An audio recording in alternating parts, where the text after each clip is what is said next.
Uma pergunta que eu acho que representa a pergunta de todos nós, Adelaide, querida, como é que reverberou em você rever esses textos? E se você imaginava que, com uma plataforma como essa, fosse possível rememorar tantas coisas, tantos sentimentos e ter tantas emoções como as que você manifestou nas nossas mensagens? E como é que foi essa experiência para você, tão inédita? Obrigada. Eu diria que foi assim, o melhor presente da pandemia foi esse, sem dúvida.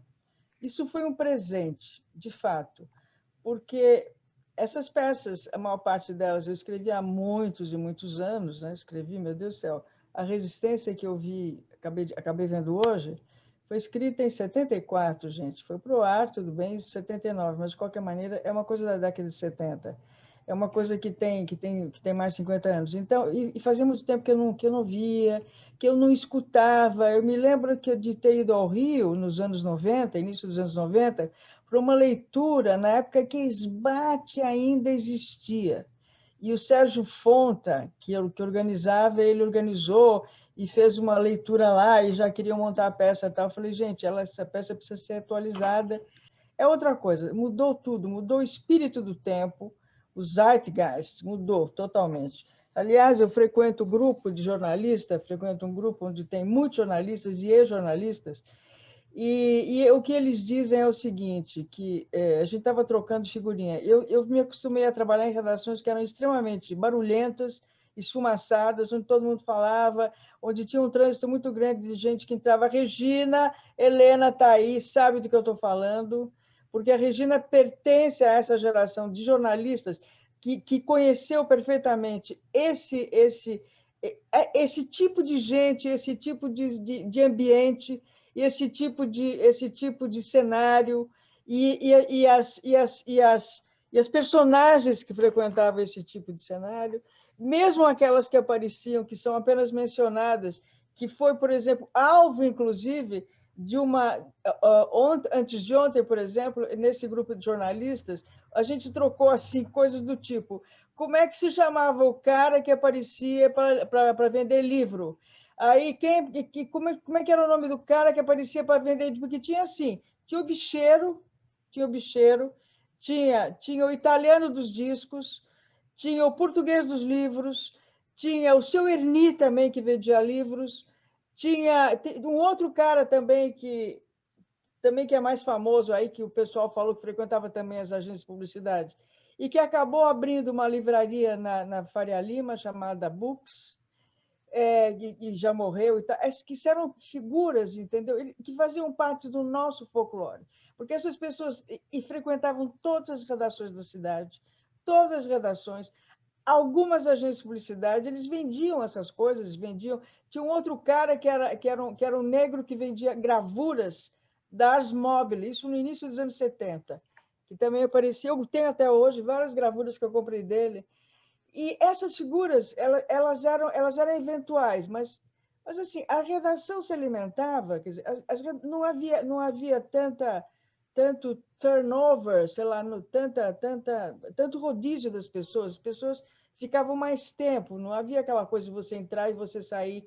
A maior parte das pessoas permanecia mais tempo nos seus empregos, né? Exceto quando tinha passaralho, naturalmente, né? Mas é assim, a gente era uma família, eu me sentia como uma família. E acho que todo mundo se sentia, o pessoal do Estadão se sentia, o pessoal da Folha se... E a Folha não era só a Folha tinha a Folha da Tarde, com outra redação, o pessoal lá... Também a Notícias Populares fazia parte do Grupo Folha também. Tem o Estadão, o Jornal da Tarde, que fez época em São Paulo, o Abril, que tinha muito mais publicações, e publicações mais importantes do que hoje. A Veja não é essa merda que virou. Bom, e assim por diante. Então, era assim, eram grupos. Isso tudo acabou, gente. Isso começou a acabar no início dos anos 80. Início dos anos 80. Mas, de qualquer maneira, tudo isso, essas peças... Comecei pela Resistência, talvez, porque tenha sido a última do ciclo que eu acabei de ver, e foi a primeira peça que eu escrevi. Então, eu não via fazia muito tempo. Eu não escutava. E assim, eu conseguia assim, recuperar um certo frescor de iniciante, frescor de iniciante, recuperar, assim, resgatar um pouco essa coisa perdida, essa coisa que eu não tenho mais, por exemplo, né? Porque à medida que o tempo vai passando, você vai perdendo. Você vai perdendo junto com as ilusões, você perde o frescor, você perde um monte de coisa. Mas você ganha outras também. Nem tudo está perdido, né? Você ganha muita coisa ao longo do processo. Então, para mim, foi assim, eu vi minha vida desfilar, aquele negócio assim, eu vi minha vida como um filme, eu vi minha vida como um filme mesmo, e eu não tenho não tenho imagem mais precisa do que isso, eu vi minha vida diante de mim, assim, em várias diferentes fases, é claro, né, porque cada uma delas, cada peça delas corresponde a um período, corresponde a décadas diferentes, a momentos diferentes da minha vida, a momentos, inclusive, diferentes, assim, a diferentes que houve momentos em que a minha vida mudou radicalmente. Quer dizer, quando eu deixei a redação, onde eu fiquei 20 anos, permaneci 20 anos, até mais, se eu for contar o período em que eu fui freelancer, dá até mais, mas digamos assim, foi assim, 20 anos de redação, 20 anos de convivência, 20 anos de vida gregária, de vida.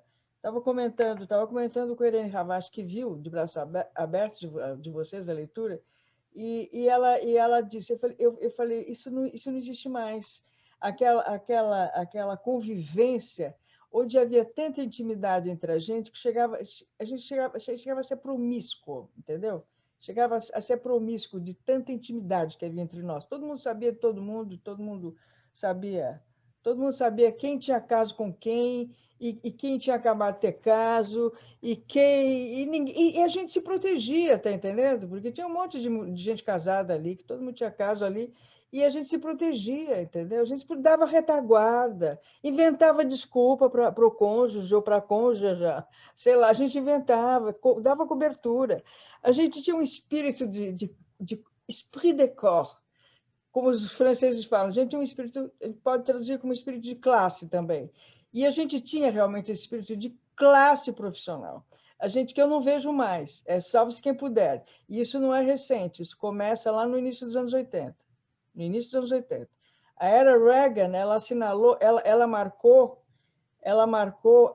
para o mal, na minha opinião, ela foi representou uma transformação no capitalismo e nas relações pessoais, nas relações profissionais pessoais também.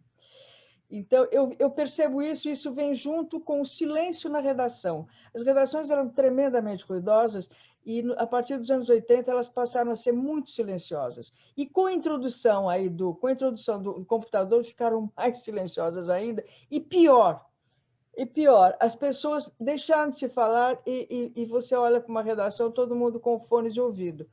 O Oliveto, o Austin Oliveto, que faz parte desse meu grupo de jornalistas, onde tem muita gente, mas ele faz parte, ele disse que quando começou essa mania na agência dele, começou essa coisa de computador e o pessoal com fone de ouvidos, ele proibiu terminantemente o uso de fone de ouvidos, porque ele falou, não tem, as pessoas têm que conversar.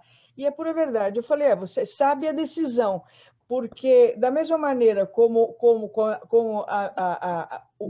a minha obra, digamos, a minha dramaturgia se beneficiou exatamente dessa convivência e se enriqueceu com isso, é claro que na tua agência de publicidade a criatividade é muito maior se houver mais interação. Porque se ficar todo mundo assim, feito autista, entendeu? Ficar na sua e não trocar.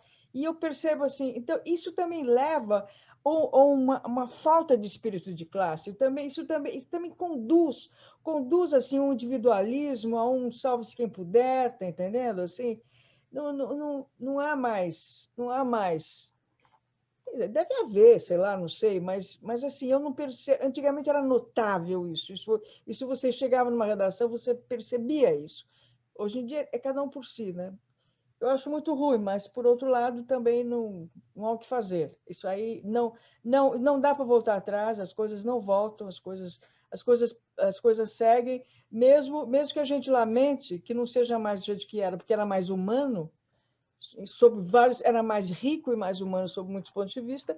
Quer dizer, é o que temos está aí e ponto final. E eu, nesse sentido, eu saí, ainda até 89, a gente conseguia manter, éramos pessoal da velha guarda, era pessoal de velha guarda, a gente abril cultural nem havia mais. E tinha muito desempregado, porque na época, no governo Sarney, o Sarney foi aquele cara para os jovens, aquele cara que com a morte do Tancredo, ele era o vice Tancredo, no fim ele acabou assumindo. Ele implantou um tal de plano cruzado, mas assim, fudeu com a economia do país. Os mais velhos vão se lembrar disso aqui. Fudeu. Assim, você chegava no supermercado e tinha aquela máquina de preço, era assim, mas não era assim, não era uma coisa diária, era uma coisa assim. Os caras faziam isso o tempo todo, com todos os produtos. Então, você recebia recebia um salário e você depositava tinha aquele para render, não era para render, para você não perder, para o seu salário conseguir manter essa correção monetária que se fazia, conseguir manter algum poder de compra, o mesmo poder de compra, mas que não se desvalorizasse tanto. Bom, isso a gente conseguiu até 89, a gente conseguiu. Peguei muita gente desempregada, muito jornalista que está saindo de Veja, o Sérgio de Souza. Você lembra do Sérgio de Souza, Regina? Lembra do Sérgio de Souza, Regina Helena? Lembra? Lembro. Sérgio de Souza, que era irmão do Roberto Pompeu. O Roberto Pompeu também trabalhava. O Roberto Pompeu trabalhou na Folha, trabalhou na Abril, trabalhou em Veja, trabalhou em um monte de lugares. Mas eu chamei, me chamaram para fazer edição, para ser editora de uma publicação alusiva aos 100 anos da República. Eu chamei todo esse pessoal que estava no desvio, eu mesma também estava no desvio na época, entendeu? E fizemos. Foi a última vez que a gente se reuniu, uma pessoal da velha guarda, porque no ano seguinte tudo seria diferente. No ano seguinte tudo seria diferente. O Collor foi uma desgraça. O Collor assumiu e caçou os caraminguás que a gente tinha na poupança. Ele fez um confisco do dinheiro. Era um cara assim no estilo do Bolsonaro, só que o Bolsonaro consegue ser pior, se é que é possível ser pior, né? É uma coisa assim. A gente fez um monte de coisa para ele cair, inclusive luto. A gente se vestiu de luto. Eu me lembro que teve um domingo onde o Brasil inteiro se vestiu de luto, se vestiu de preto. Era esse o negócio. Bom, o fato é que a política está sempre paralelamente, ela é sempre o pano de fundo, o pano de fundo, e se é que não é o motor principal daquilo que nós escrevemos, né? Bom, de toda maneira, só voltando àquele, isso tudo, quer dizer, quando você é velha, você viveu muitas coisas e você viveu muitas fases diferentes e você viveu a história, quer dizer, você é testemunha da história. Eu testemunho a minha amizade com a Tuna, por exemplo, ela assinala a volta dos exilados. Ela estava com o Fernando Perrone na época, que eu conheci nos anos 60, que era do Partidão, e que foi um dos primeiros exilados, foi uma das primeiras pessoas. Assim, ele caiu em 64, e foi para o Chile. Muita gente, eu sou da geração que viu gente caindo em 64, gente caindo em 68, e depois caindo ao longo da década de 70. Muita gente, perdemos muitos amigos também, ao longo desse processo. Então, a minha amizade com a Tuna começa com a volta dos exilados. Exatamente. Então, são períodos que... A volta dos exilados, aquele ano, foi uma coisa assim que vocês não podem imaginar. Eu nunca vi um ano de euforia tão grande quanto 79. Quando eu olho para trás e vejo, era assim, eles estavam perdendo a força, os militares estavam perdendo a força, a ditadura estava perdendo a força, aos poucos estava se distendendo a censura, tudo, a resistência só foi possível ser montada por causa disso, porque de outra maneira não seria possível, no ano anterior seria impossível, e a alegria, euforia da gente de um mundo melhor que estava para vir, e viria. Essa certeza, a gente fazendo campanha pelos nossos candidatos. Eu me lembro botando meus filhos para fazer campanha, fazer boca de urna, pelo Almino Tuna, lembra do Almino Afonso? Almino, Perrone, o Fernando Moraes. Essa gente toda que era amigo da gente, Fernando Muitos Henrique. jantares na sua casa, na minha casa, muita, Sabe, era assim, muita emoção, né? era assim, a gente achava que o Brasil ia mudar, a gente achava. E o que a gente assistiu, na verdade, é assim, às vezes quase sai, mas volta, entendeu? Mas, sabe, é uma coisa que parece uma praga. Eu tenho uma amiga astróloga que ela disse que o Brasil não tem sorte com seus governantes porque tem não sei o que na casa 2. Você conhece a Graziella? Ela fala assim, tem não sei o que na casa 2. Me pergunte porque eu não sou versada. Eu acho divertido tudo, acho legal, mas eu não entendo muito disso, de planetas, essas coisas todas. Tem não sei o que na casa 2 que diz assim, o Brasil nunca vai ter sorte com seus governantes. O fato é o seguinte, que a gente vive esse período todo, vive 20 anos de ditadura, 20 anos de uma porra de uma ditadura, 20 anos de uma porra de uma ditadura, sabe, sofre censura, come o pão que o diabo amassou, vai para a rua. Gente, vocês não sabem o que foi a missa do sétimo dia do Herzog, vocês não têm ideia o que foi. Fomos todos para a Praça da Sé no momento mais duro da ditadura, e aqueles prédios em volta da Praça da Sé, que na época da praça, naquela época, 75 ainda, tinha prédios a toda a volta da Praça da Sé. Hoje só tem do lado esquerdo, do ponto de vista da catedral, você olhando em direção a 15 de novembro, só tem prédio do lado esquerdo. Mas do lado direito tinha o Cine Santa Helena, tinha alguns cinemas, tinha alguns pulgueiros ali, mas tinha prédios antigos, prédios do final do século XIX, começo do século XX. Eles estavam, os fotógrafos, filhos da puta, comprados pela ditadura, estavam todos lá fotografando todo mundo que entrava e saía da igreja, estavam ali. Aquilo foi um terror, quer dizer, você viveu isso, você viveu a esperança, você viveu esses governos tíbios, que foram eu não vou nem falar do Figueiredo, porque o Figueiredo já era estilo Bolsonaro, só que eu prefiro, assim, olhando para trás, acho que eu prefiro o Figueiredo, e você vai, assim, o Sarney, que foi um horror, o Collor, que foi o pior ainda, aí você vai ver só no governo Fernando Henrique você começa a respirar realmente, depois o governo Lula e tal.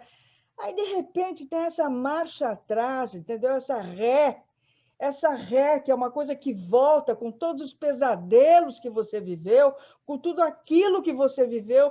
E quando vocês são jovens, é uma coisa, você tem esperança. Na minha idade, sabe, é uma coisa tremenda isso. Sabe, eu não me conformo com isso, não me conformo de ter voltado tudo como era, entendeu? E tem uma geração que não tem a menor ideia do que aconteceu, fica defendendo a ditadura aí, mas grupos aí que ficam defendendo, que não fazem a menor ideia do que seja, ou fazem, gente de má fé, gente horrível. Em suma, eu fico me exaltando aqui. Mas é isso, quer dizer, foi assim, é um filme enorme diante de mim, com várias viagens interiores, porque cada peça, cada trabalho mobilizou uma parte de mim, acionou uma parte de mim ali que estava mais acesa do que outras, né? E assim, junto com tudo que eu estava vivendo naquele momento, entendeu? Eu estou praticamente pronto para escrever um livro de memórias, tirando lá a imprensa oficial, que foi outro barato, né? Porque foi em cima de obra e não em cima da vida, né? E não em cima da, mas de qualquer maneira foi. É muito forte tudo isso, sabe? Que vocês me proporcionaram. O cemitério você se separa, né? Desculpa, só para terminar, que a tua obra não se separa da tua vida, né, Maiara? Desculpa, só para complementar. Não, imagina, cara. Não, o cemitério que você nunca foi montado, né? Você nunca teve uma ideia, mas ela foi montada em sindicatos e por grupos amadores, mas eu nunca vi. Eu nunca tive oportunidade de ver, entendeu? Nunca. Em suma, são fortes emoções, entendeu? Como diria o Roberto Carlos, são muitas emoções. Foram muitas emoções. Eu sou muito grata a vocês. Muito grata a vocês por tudo isso que vocês me proporcionaram e também porque é uma divulgação, né? Eu mandei link para um monte de gente, foi muito interessante. Foi muito interessante. Os retornos que eu tive, sabe? Muito interessante. É isso, eu queria agradecer a vocês por tudo que vocês me proporcionaram. É isso. Agora falem vocês, que eu já falei Posso demais. só completar, depois eu fico quietinha aqui no meu canto, que eu achei muito bonito você contextualizar, me parece assim, é como se a gente tivesse saído da era hippie dos anos 60, de uma fraternidade, de uma coisa do coletivo, para pegar isso que você falou da era Reagan, dos yuppies, dessa individualização de tudo, uma coisa tão do riquinho, né, que a gente falava, o Mauricinho, a Patricinha. Então, eu acho que na tua obra tem muito essa transição entre o que foram os anos 60 e depois essa efervescência também dos 70 e de resistência à repressão para chegar nos 80 e depois para você fazer uma catarse com as suas obras depois dos anos 80. Né? Você faz uma catarse de tudo isso. Você não sente isso? Uma síntese, Claro, uma catarse? claro, sem dúvida, sem dúvida. Sem dúvida. É muito forte, né? Tudo muito forte. Foi tudo muito forte, muito forte. Muito forte. Muito forte. De todo Queria jeito, muito agradecer a eu você. gostaria Fala, de dizer Regina. o seguinte: toda essa vivência sua resultou numa obra dramática, fantástica, que vai passar para o futuro, vai continuar encantando as pessoas. Então, toda essa sua vivência, todo o sofrimento durante os anos de chumbo, resultaram numa obra esplendorosa. Eu lamento não ter assistido ainda, mas eu vou assistir todas as leituras de vocês. A Maria Adelaide não sabe ainda, mas os outros já sabem. Eu tive um problema de vista agora muito grave. Eu tive uma infecção bacteriana no olho que eu enxergava bem, o outro eu já não enxergava direito. E fiquei sem enxergar nada. Nossa. Fiquei uma ceguinha total. Isso me angustiou demais e até agora eu ainda estou tratando. A visão não está ainda boa. Além de tudo, o meu glaucoma, que estava controlado há muitos anos, explodiu. Eu fiquei com pressão ocular de 37. Nossa, que horror. Agora baixou para 16, graças a Deus. Então, agora estou mais tranquila, mas eu vou assistir todas as leituras que vocês fizeram, porque eu também quero rever as obras da Maria Adelaide, das quais eu gostei tanto sempre. Obrigada, Regina. Vou ver uma por uma. Vai ser muito legal, porque você dá para ter uma perspectiva. Começa pela resistência, boda de papel e vai nessa sequência. É muito interessante. Eu acho interessante, porque para mim foi uma viagem incrível. Uma viagem incrível, uma viagem que vocês me proporcionaram e sou muito grata a vocês por isso, muito. Encantadíssima. Eu também sou da turma das memórias, né? Então, a gente olhando esses ires e vires, e hoje, olhando o que a gente vive hoje, como que se acha que a gente poderia se aproximar dessa classe média? Eu estou falando isso de uma forma quase, uma pergunta quase projetiva, porque eu olho e falo, Deus do céu, onde que meu burro está amarrado? E o que você acha que a gente pode fazer para sacudir? Sacudir esse pessoal que está do nosso lado, falando assim, caramba, vamos lá, pega o remo porque está remando para o lugar errado, vamos remar para que lado? Eu, pessoalmente, eu acho que tem que remar atrás da minoria. Eu acho que os índios têm caminho para indicar, os negros têm caminho para indicar, as mulheres têm caminho para indicar. porque é quem está preso que pode querer sair da prisão. Isso é a minha forma de ter esperança.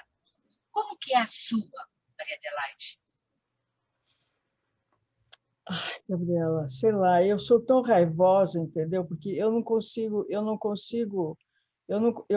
faço discurso, tá entendendo? Eu faço discurso. Quando eu vejo, já tô exaltadíssima, fazendo discursos exaltados, que não é a melhor maneira de você convencer as pessoas, de você persuadir ninguém, é você ficar, que na verdade você está você está se comportando exatamente como eles, né? Mas é assim, eu sou muito exaltada mesmo, né? Eu não consigo. É muito difícil, é muito difícil.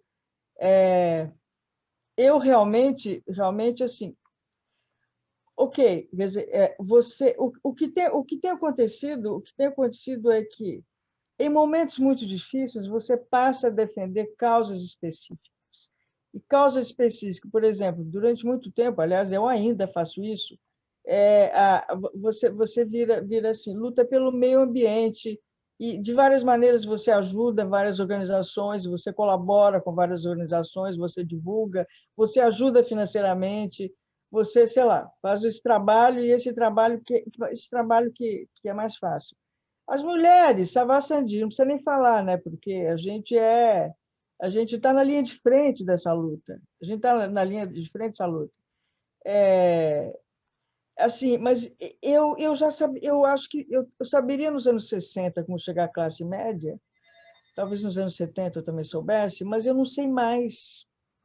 Não é que eu não sei, porque eu sou classe média, entendeu? Mas esse tipo de gente que proliferou, eu não entendo mais. Eu perdi essa perspectiva e acho que eu passei a perder essa perspectiva a partir dos anos 80, exatamente quando eu vi assim o triunfo do capitalismo predatório, o triunfo do chamado capitalismo selvagem, e as pessoas assim se voltando para seus interesses e o resto que se danasse, entendeu?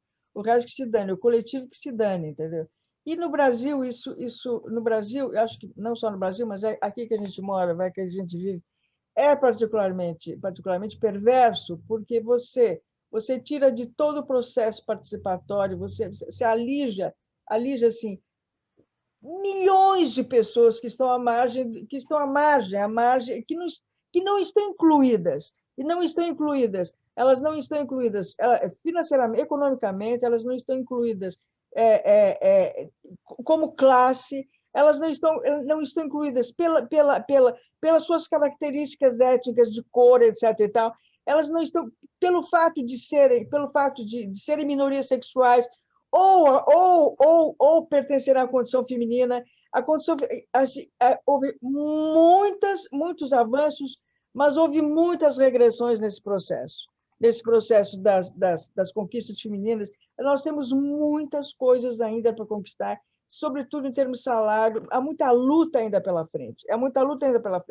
E uma das principais lutas é fazer com que as mulheres não sejam machistas e não sejam uma força contra o movimento, porque por ignorância ou por preconceito, que dá no mesmo, entendeu? Você percebe assim, tem muita gente da classe média que próprias mulheres, né? As próprias mulheres, o negócio é o seguinte, é que aquilo que a gente chamava de dondoca, elas proliferaram de um jeito, entendeu? Elas proliferaram de um jeito assim, e eu perdi contato com essa gente, entendeu? Eu perdi, quer dizer, ainda nas bodas de papel, ainda você vê lá, tem uma dondoca, ou uma aspirante a dondoca, né? A Chloe é dondoca, entendeu? Mas, assim, ficou muito brutal, a indiferença ficou brutal, entendeu? A indiferença das pessoas. A indiferença das pessoas em relação às classes desfavorecidas ficou brutal. Se você excluir essa camada, que é a camada da gente, a camada que se sensibiliza, que se interessa, que milita de alguma maneira, ou politicamente, ou sei lá, realmente milita na periferia de várias formas, mas assim, nós somos uma minoria, né? A maioria, estou falando da classe média, A maioria da classe média, ela é totalmente, ela está se lixando, ela é diferente, ela tem todo tipo de preconceito. Eu não sei chegar nessa gente. Eu tô tentando, buscando a resposta para te dar, mas eu não tenho essa resposta. Porque eu não sei nem se me interessa, tá entendendo? Porque eu tenho um desprezo tão grande por esse tipo de gente, assim, que eu acho assim que eles já são um caso perdido. De ninguém é um caso perdido, mas assim eu acho que é tão difícil você persuadir, você persuadir um reacionário, um bolsonarista, por exemplo, uma mulher bolsonarista, tem de monte por aí, tem de monte. Tem de monte, de monte, de monte. Sabe, mãe de aluno que fica falando, não, porque fulano foi lá e falou isso, porque ele recomendou tal livro. Entendeu? A gente andou para trás de um jeito nas últimas décadas, que foi uma barbaridade, entendeu? E eles se tornaram maioria, entendeu? Eles são maioria, eles são maioria, são maioria. Eu não sei. Vocês estão entendendo o que eu estou falando? Talvez vocês entendam através do meu sentimento, mas não através do meu raciocínio. Não, dá para entender perfeitamente. A gente está Dá vivendo para num você mundo que a gente entender? não sabe mais quem são essas pessoas, Eu a não gente sei, não sabe mais que caminho elas não tomam, a sei, gente não sabe mais nada. Isso é uma triste realidade, uma tristíssima realidade. E assim, a gente vai lutar, como você disse que no final dos anos 70 todo mundo lutava, hoje tudo bem, a gente pode ir para a rua, mas você está lutando, a gente não tem mais a certeza do para quê. Quer dizer, a gente quer lutar para tirar essa pessoa, para melhorar tudo, mas você não, a gente não tem mais ideia, assim, sabe? não Não tem tem mais mesmo. essa. E cada um está na sua casa. A pandemia fez a gente se isolar muito mais. É isso aí. Interessante, Adelaide, porque do pessoal que está aqui, eu sou um dos mais jovens, né? E o quanto esse discurso, o quanto a obra, o quanto as participações que eu fiz fizeram sentido para mim. E aí eu até anotei aqui, né, que é aquela questão do ver o presente e repetir o passado, o museu de grandes novidades, né, e o quanto que isso acontece, né? Então, por exemplo, nas peças que a gente estava lendo, a gente não teve aquela questão dos super ensaios, né? Uma coisa que a gente saboreia a leitura e vivencia na hora aqui, e a rapidez dos diálogos, como as coisas acontecem, fluiu de uma forma tão gostosa, inclusive o Luciano, né? O Luciano ficou emocionado no final, o quanto a coisa se aprofundou e fez sentido. A minha sensação é que a gente vive uma repetição desse momento, talvez essa intensidade tenha te pegado tanto, né, Adelaide, e revisitar isso tem sido tão significativo e importante, mas existia um inimigo mais visível, um inimigo vermelho, né, vermelho no sentido encarnado da coisa, e não político, né, encarnado, e hoje ele é branco, no sentido da invisibilidade, que a gente não sabe exatamente onde atacar, né? Quando a gente fala de resistência, existia um movimento de classes, de emprego e tudo mais, que é repaginado de uma outra forma hoje, mas a gente tem a sensação que eu tenho é que tem uma corrupção da consciência, né? A consciência está corrompida. Total. Mas isso aí começou, quer dizer, eu vejo assim muito claramente a partir dos anos 80. E só vai piorando. E isso é mundial, isso não é apenas um processo brasileiro. Quer dizer, aliás, eu acho que até o Brasil é o reflexo daquilo que aconteceu fora, que aconteceu nos Estados Unidos e aconteceu na própria Europa também. Ficou todo mundo novo rico na Europa, com mentalidade novo rico. A Tuna morou lá, pode dizer isso melhor, sabe? Assim, é uma coisa, sabe? Eu fiquei muito... Você vê isso na literatura, você vê isso no cinema, gente. Você vê isso no cinema francês, você vê isso no cinema alemão, você vê isso na literatura, você vê isso. É assim, o que mais me espanta é assim, a total indiferença pela sorte, pelo destino do semelhante, sobretudo quando o semelhante é de uma classe desfavorecida, para dizer, de uma classe realmente abandonada e desfavorecida. Isso você vê, as pessoas estão se lixando isso.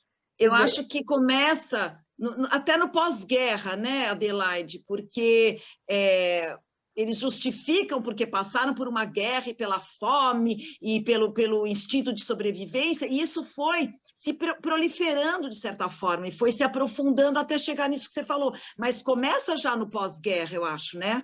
Eu sei, mas aí teve 68, né? E teve a revolução, a revolução sexual dos anos 60, Sim. que abalou as estruturas em 68 também, e houve vários 68.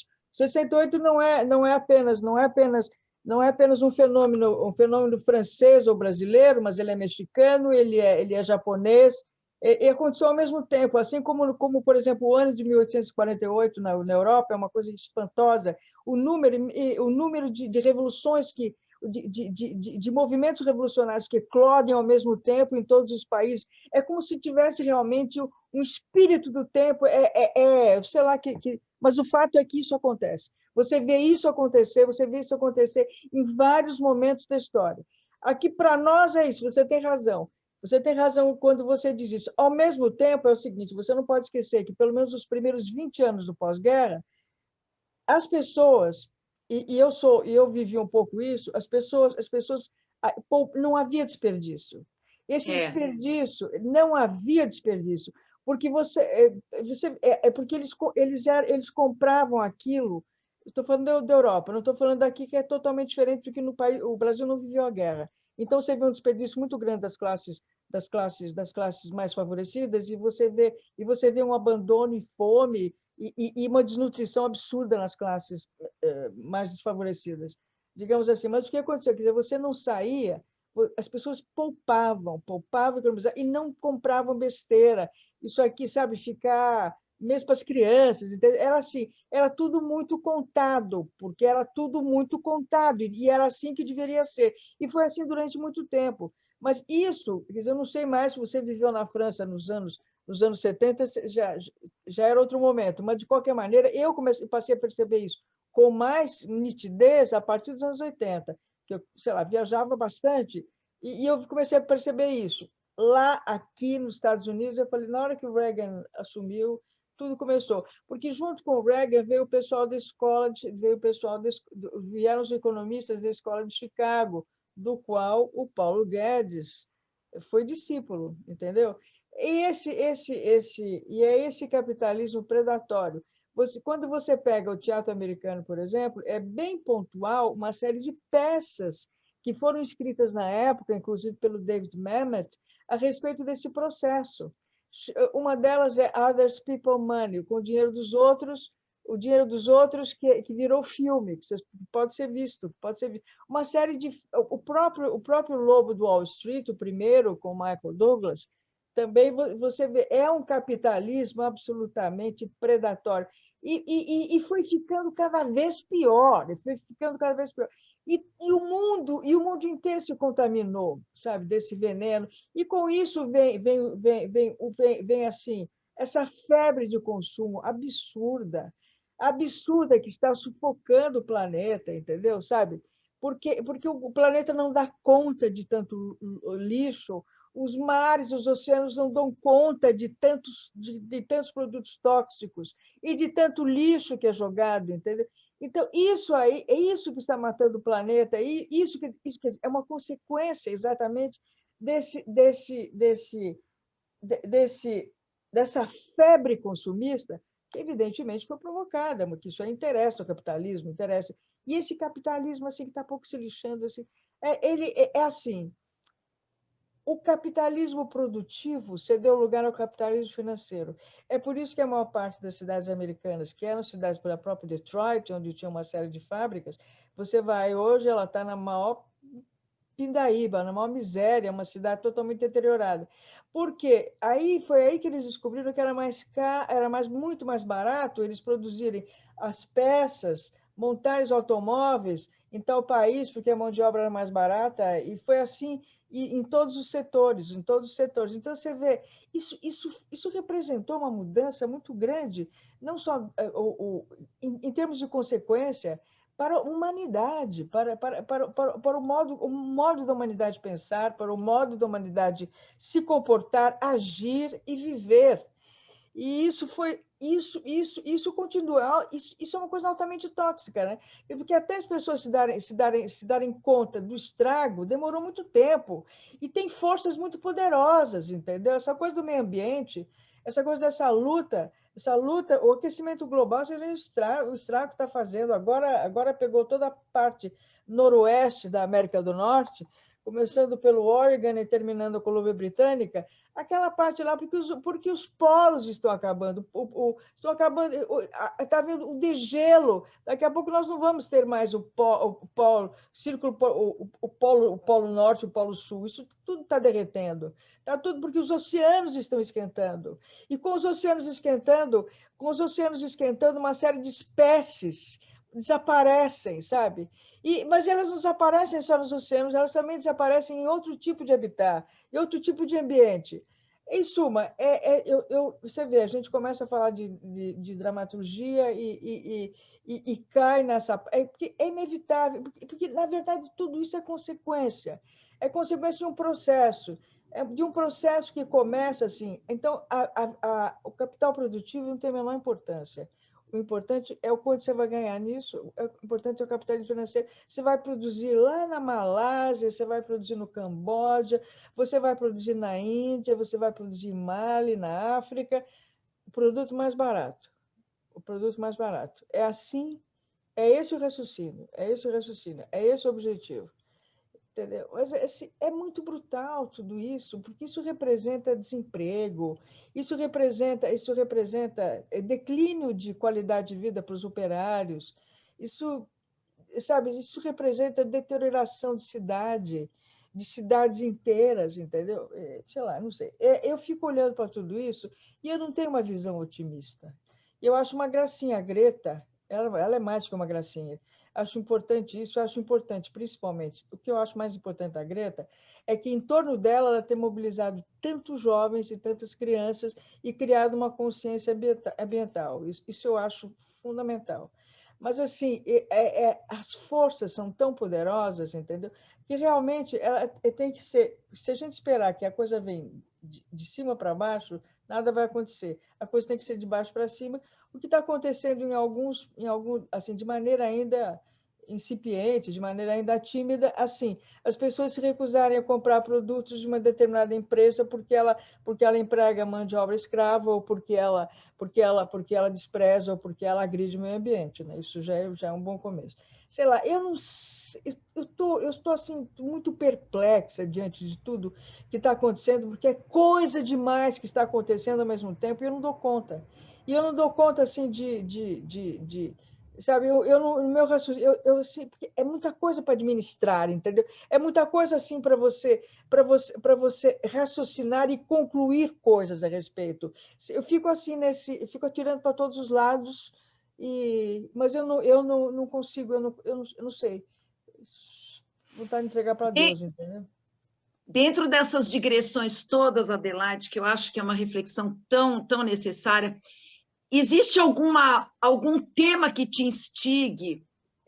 Se você fosse escrever hoje um teatro, uma peça, dentro de toda essa miríade de sentimentos e de indignação, que é sempre o que te moveu, essa indignação, esse engajamento que você tem, o que te moveria hoje, dentro de tudo isso que você falou? Existe algum desejo de escrever sobre alguma coisa? O Robson fez assim, que eu acho que ele também queria saber um pouco isso. Exatamente, Tuna. Eu ia bem nesse lugar, porque eu acredito que as mais belas obras de arte da humanidade, elas têm relação com a crítica e o reflexo do seu contexto e da sua vivência, e eu acho que faz todo sentido, e a minha pergunta é nesse canal mesmo, Tuna. É só para completar, porque você tem suas utopias também, Adelaide, que você coloca na sua obra. Isso é muito importante. A minha utopia principal nos últimos anos é resgatar a memória, né? Resgate de memória e resgate de épocas e de pessoas que estão totalmente esquecidas. Assim, resgatar, trazer à luz gente que foi muito importante e que está totalmente esquecida. Eu acho que é isso que eu venho fazendo nos últimos anos, não só no teatro, como na televisão. Principalmente na televisão eu faço isso.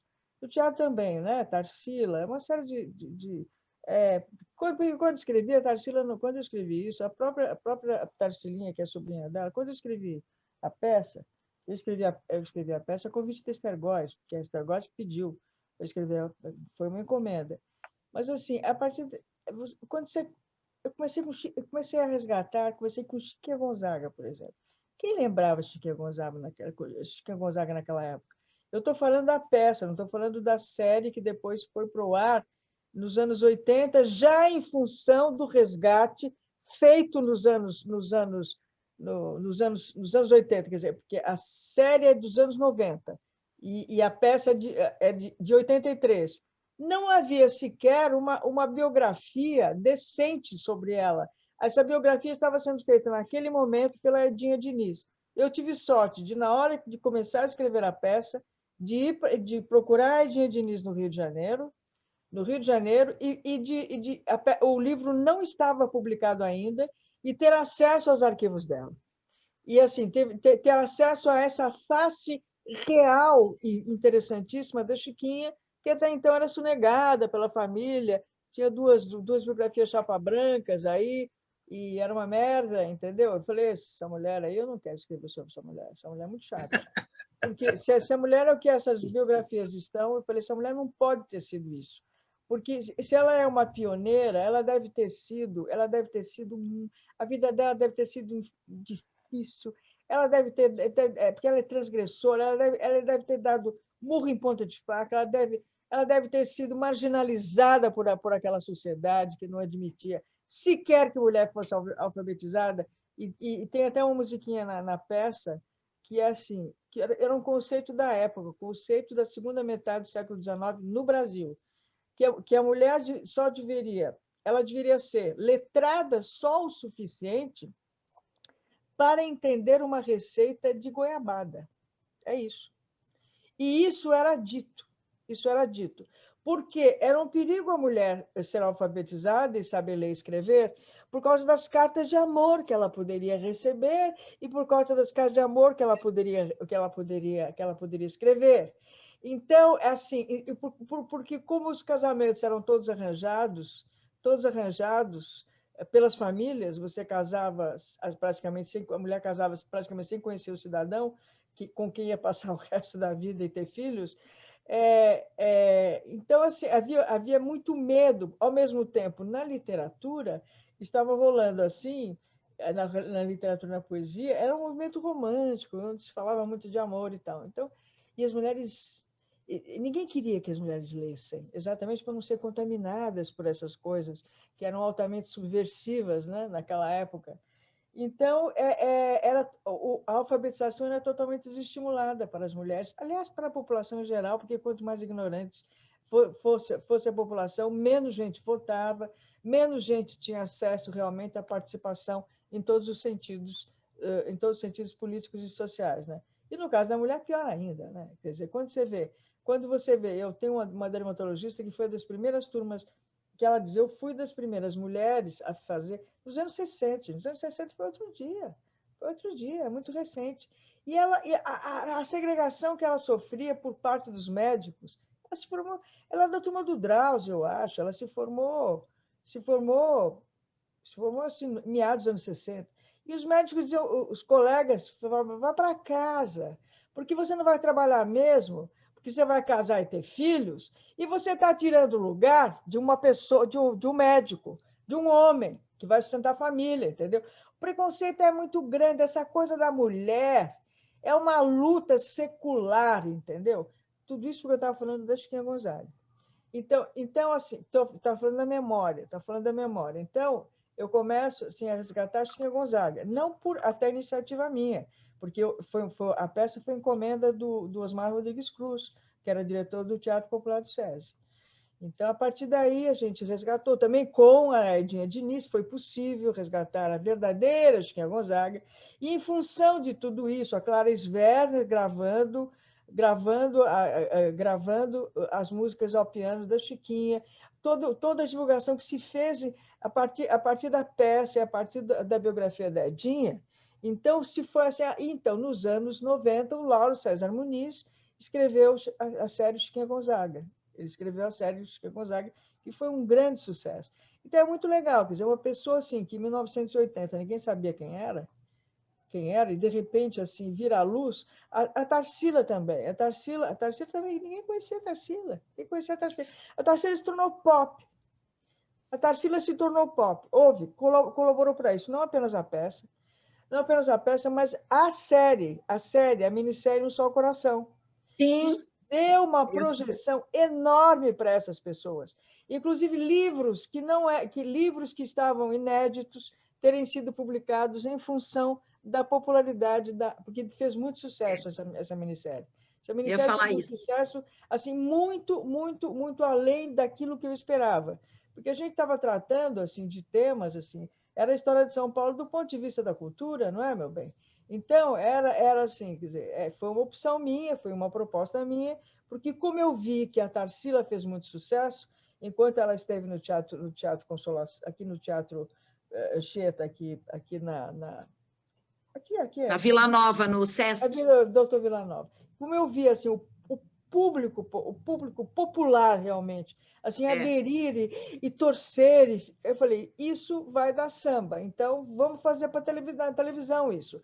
E eles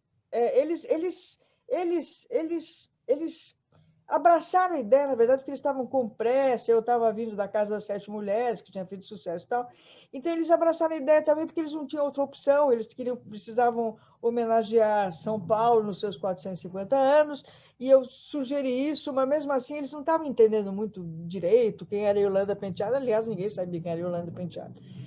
Ninguém sabia, eu Pagu. mais ou menos, mas a Pagu! Não, Pagu, Oswaldo, Mário, entendeu? Era tudo assim, mas assim,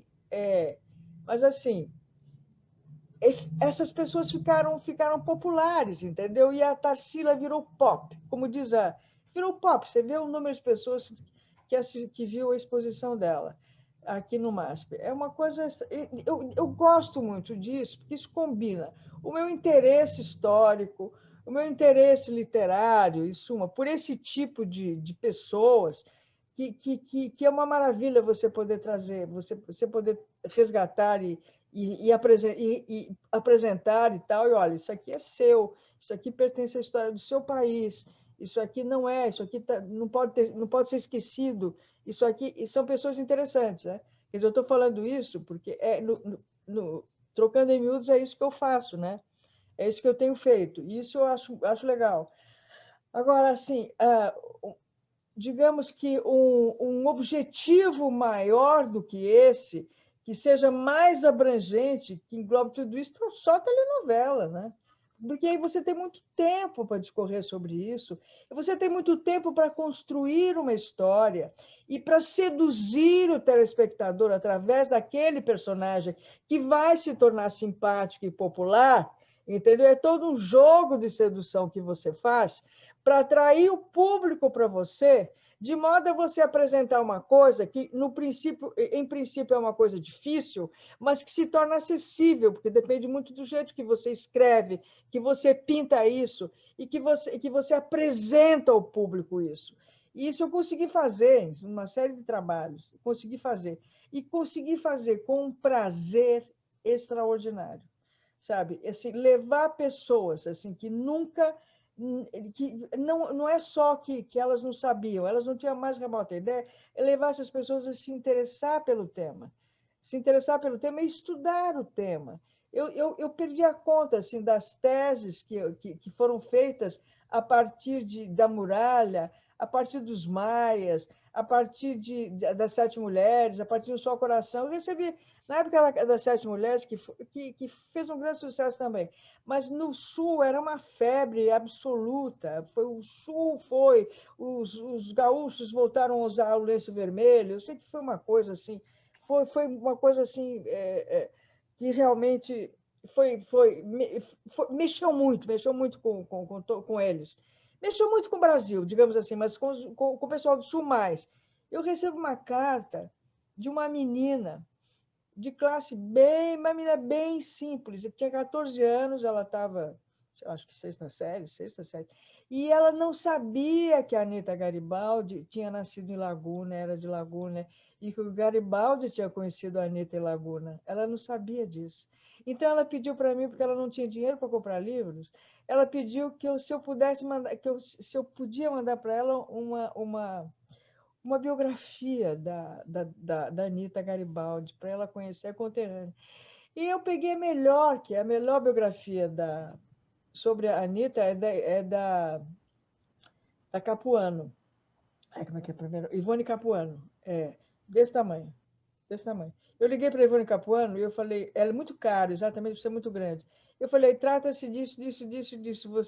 Você me cede um exemplar para eu mandar para essa menina, senão eu compro e mando. Não, não, faço questão. Então, também, sabe, uma coisa assim, você divulga as pessoas, você divulga os momentos históricos em que isso acontece. Você estuda quando você está na escola, a Revolução Farroupilha, junto com a Cabanada, a Balaiada, a Sabinada, mas são uma coisa assim, você perde de vista totalmente por que foi aquilo, por que exatamente as pessoas se colocaram contra o poder imperial, etc. Etc. Então, é muito, muito legal fazer isso, gente. É o máximo. Eu ter feito a muralha e ter tido liberdade para mexer, acrescentar coisas ao original da Dinástia Silveira de Queiroz, porque eles me pediram um número de capítulos muito que a obra sozinha não ia dar conta. Essa coisa de eu ter podido colocar a Inquisição, o personagem Dom Jerônimo, a personagem da judia, da marrana, da dona Ana, sabe? Essa coisa toda, essa coisa dos jesuítas, da catequização e dessa coisa que eles se imbuíam, assim, eles se achavam ungidos por Deus, porque eles vinham para catequizar e para tirar a população indígena do paganismo. Assim, mas nessa história eles acabavam com a cultura dos índios, com a cultura das tribos, com a cultura toda das tribos, e principalmente eles eram vetores de doenças, porque os índios não sabiam o que era a gripe, eles morriam como moscas, porque eles passavam doença, eles passavam os vírus e as bactérias para eles, morriam. Isso, e eu poder ter falado sobre isso, poder ter falado da paixão de um jovem padre jesuíta por uma índia, poder ter falado sobre isso, é muito bom, porque através desse romance você pode falar de todos os problemas, problema de consciência dele, de se dar conta do mal que eles faziam, embora a intenção fosse, digamos assim, fosse nobre, fosse divina, digamos assim, mas não era, entendeu? Mas assim, através desse padre, você poder criar essa consciência do mal que eles representavam para os indígenas. Então, foi muito bom isso aí. Quer dizer, quando eu posso, eu faço isso. E que a melhor maneira de você mostrar que você apresentou uma índia, que você está acompanhando a história dela desde o começo, um padre que você está acompanhando a história dele desde que ele chega ao Brasil, desde que ele chega a Santos e viaja para São Paulo e se estabelece no colégio dos jesuítas, no pátio do colégio, que é hoje o pátio do colégio. Entendeu? Então, você acompanha e você passa a simpatizar. Na hora que o público simpatiza com os personagens, aí você pode falar do que você quiser. Você pode falar do que você quiser. Do que você pode falar, desde que você ilustre tudo isso através de sentimentos e tal, que você coloque as coisas em termos emocionais, entendeu? Porque a emoção que vale nessa história é o grande veículo de propaganda e veículo assim de persuasão, é a emoção. O público tem que ficar emocionado, tem que ficar tocado por isso. É só assim realmente que você consegue. Na minha área, pelo menos, na teledramaturgia, é assim que a gente consegue. E é muito bom quando a gente consegue, é muito bom. É muito bom. Bem-vindo, Pâmio, Marco Antônio Pâmio, bem-vindo, chegou. Oi, Pâmio, cadê? Oi, boa tarde a todos. Oi, Adelaide. Oi, meu bem. Tudo bem? Tudo, e você? Bruna, Júlio, Robson, oi, pessoal, tudo bom? Gabriela, tanta gente. Obrigada mais uma vez. Maiara. Mas obrigada mais uma vez, não é? Obrigada mais uma vez. Obrigado pela oportunidade de ler esse texto tão, como você está pegando o gancho aí do que você está falando, tão emocionante, né? foi uma emoção fazer. Para mim foi uma emoção escutar vocês. Mexeu muito comigo. Muito, muito, profundamente. Mexeu muito. Nossa, foi bravo o negócio. Então é isso. O que mais? A gente está assim, mergulhado assim, nos temas mais variados, porque eu viajo, eu faço muita... tergiverso, faço muita digressão, porque uma coisa leva a outra e, no fim, eu acabo me desviando assim, do ponto inicial para viajar e tal. Mas como a gente não tem nenhum compromisso, tá certo? Assim, não, tem que falar sobre isso, sobre aquilo. Porque, no fim, tudo isso que eu acabei de falar, eu acho que tem a ver com com a pergunta formulada. Com a pergunta que foi formulada. Claro, eu topo virar madrugada, não tem problema nenhum, tá? Não, mas Tá uma delícia esse papo, gente. Bom, e aí? Aliás, a gente quer Fala. festejar seu aniversário, né, gente? A gente está festejando seu aniversário aqui, todos juntos, te agradecendo pela generosidade de ceder teus textos, porque eu acho que não são todos os atores que enfrentam essa temeridade que é você entregar tua dramaturgia para um formato que as pessoas não sabem o que vai sair, né, gente? Nós mesmos não sabemos o que vai resultar disso, cada um na sua casa, no seu quadradinho, né? Por isso que foi uma comoção para todos nós, como grupo, o resultado que foi de cada apresentação.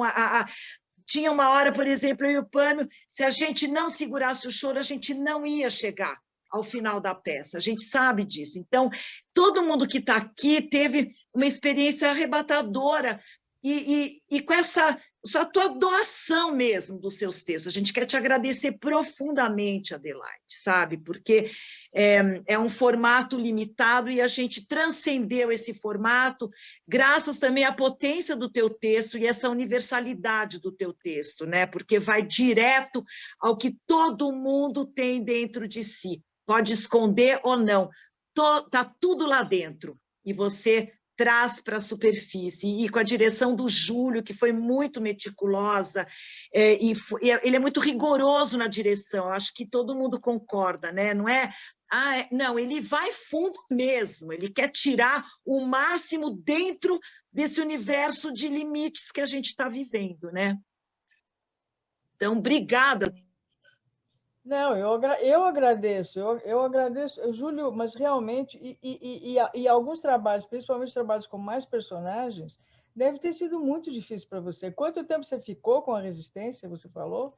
Quantas horas você assim, ficou? Todos levam muito tempo para gravar, né? Mas a Resistência, o plano, né? Normalmente são 2, 3 horas de gravação, mas a Resistência foi, acho que 4h30, 5 horas, até mais, se não me engano.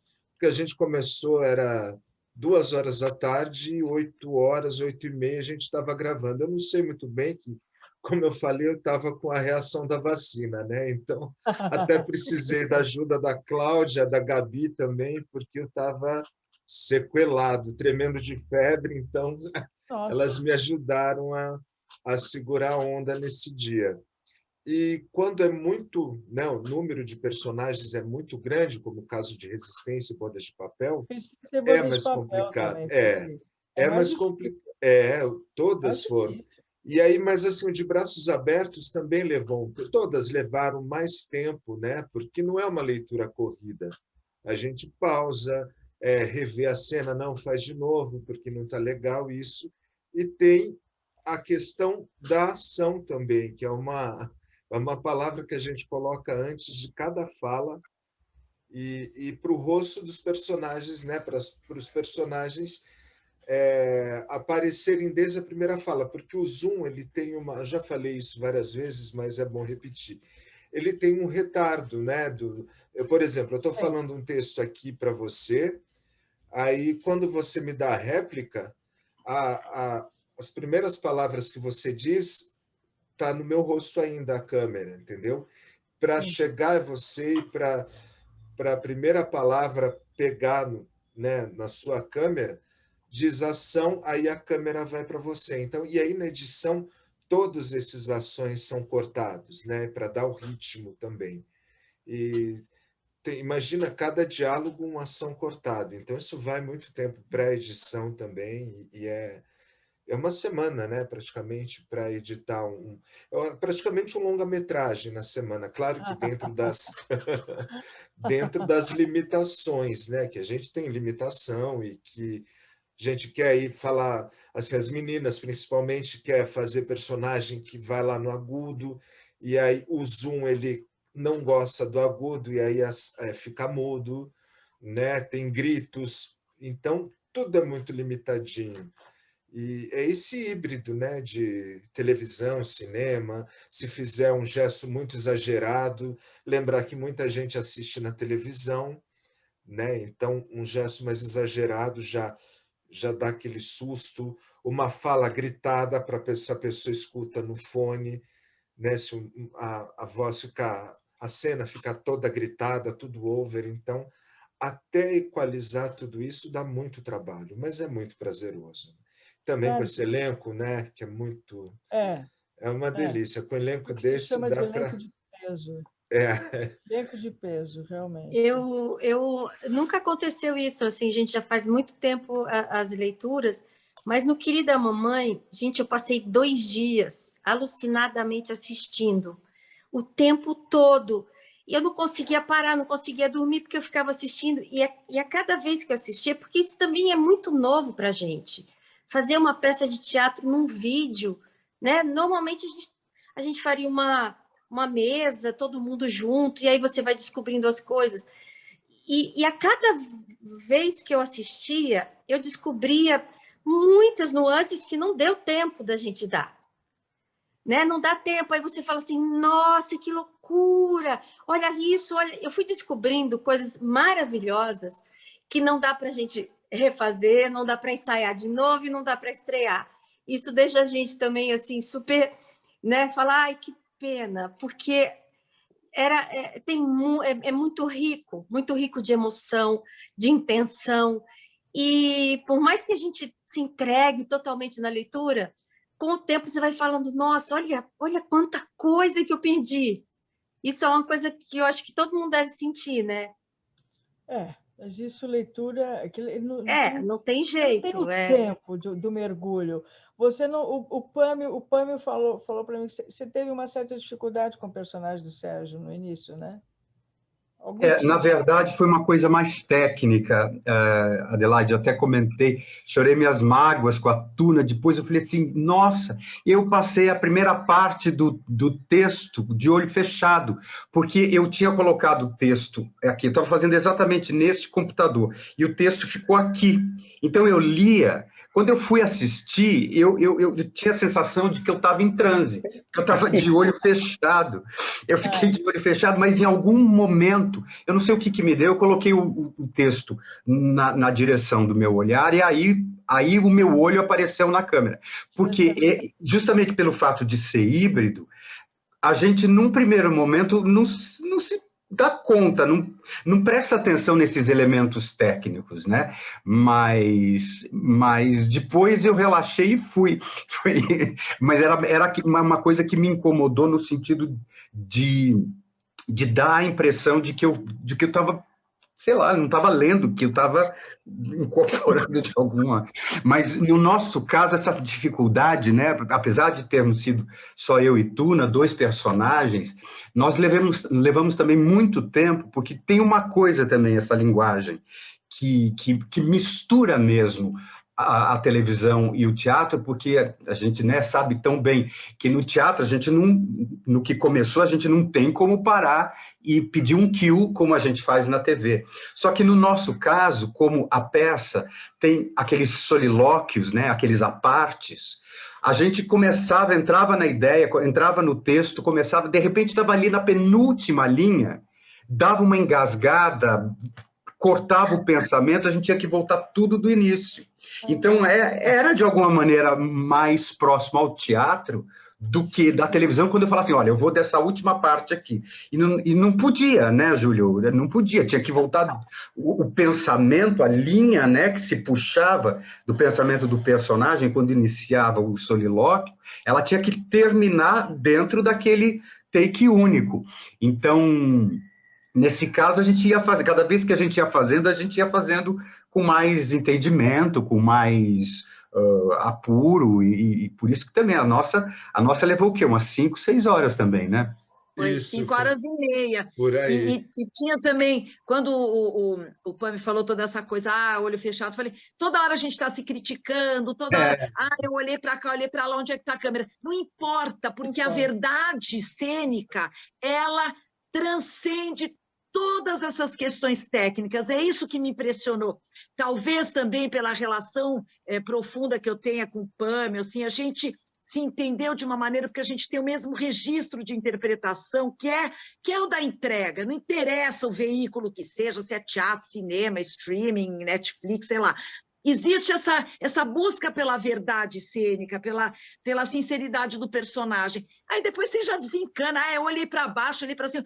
Eu encanei que eu estava de óculos em alguns solilóquios, e o computador refletia na lente. Eu falei, Júlio, o que eu fiz? Ele falou, não reparei nada, que eu estava tão entretido na fala, eu não reparei nem que você estava de óculos, mas a gente fica se criticando muito por essa questão técnica que é decorrente desse zoom todo aí. Mas em todas as leituras foi tudo tão verdadeiro, tão sincero, que isso virou tudo detalhe. Né? A coisa técnica, a gente fica se criticando muito e não precisa, né? A gente pode ser mais generoso, não é mais condescendente, é mais generoso, porque a gente... Né? E tem outra coisa, né, Tuna? No De Braços Abertos, na última cena que você fez, você deu uma engasgada. E aí eu falei, não, deixa, porque a gente já tinha refeito aquela cena umas 8, 9 vezes, né? Aquele último bifão. E era um dos bifes, todos são importantes, né? Mas aquele era bife que eu estou aqui de braços abertos para você. E daí eu falei, deixa como tá. Aí eu deixei o material. Aí a Tuna, Júlio, me ligando, né, no WhatsApp. Júlio, vamos refazer aquela cena? Eu falei, espera, eu vou ver o material e eu já te falo. Aí eu vi o material, estava assim num fluxo de energia, de pensamento, de emoção. Falei, Tuna, se a gente refizer só essa cena, só esse take, vai perder tudo que foi construído. Foda-se se você trocou ele por ela e depois você acertou no mesmo diálogo, na mesma sequência, entendeu? Porque as pessoas falam assim, elas não falam corretamente todas as palavras, elas erram, engasgam, acertam, e assim vai. Claro. Então, dessa forma que a gente começou a construir, desencanar com essa coisa de falar o texto corretamente, se engasgar, assume o erro e vai embora, né? Isso é muito bom, Júlio, sempre. Júlio, você usou uma palavra, energia, que foi a palavra que mais eu usei na primeira vez que eu vi uma leitura de vocês, porque o Oswaldinho me mandou e eu nunca tinha visto vocês, e quando eu vi, eu passei um WhatsApp para ele dizendo, nossa, que maravilha, o que é isso? Não é teatro, não é televisão, não é cinema, não é leitura de mesa, o que é isso? E o que me passou foi a energia. Vocês passam uma energia. É isso aí. Então, não importa muito, como você disse, se engasga ou se não engasga. O que eu sinto quando vocês apresentam um espetáculo de vocês é a energia fluindo. Eu acho isso bárbaro. É um outro método, é uma outra coisa. Não é nada do que a gente conhecia antes. E, por isso, eu fiquei fã de vocês, porque é a energia fluindo. Adelaide, eu ouvindo você falar, Bom, primeiro é o seguinte, eu acho seu texto maravilhoso, eu já tinha assistido a peça que era com o Edin Luigi, e aí eu fiquei assim, muito muito contente de participar dessas leituras. O seu texto, eles são riquíssimos, eu não preciso ficar falando disso, porque o mundo já falou a respeito do seu texto. Acontece o seguinte, você começou a falar de umas coisas, e você falou que você já não sabe mais como chegar em determinados assuntos, em determinadas coisas. Só que o seu vômito é do caralho, sabe? É maravilhoso. Então, eu acho que você tem... É muita pretensão minha também falar isso, te indicar alguma coisa. Mas eu tenho que falar, porque eu ouvi, então eu tenho que dar um retorno. E eu acho o seguinte, que você tem que vomitar. E eu acho que você tem que, mesmo que for um monólogo, não sei te dizer o que e como, mas é muito legal o que você tem para falar. E tem muita gente que quer ouvir, e tem muita gente que precisa ouvir, e que está disposto a ouvir.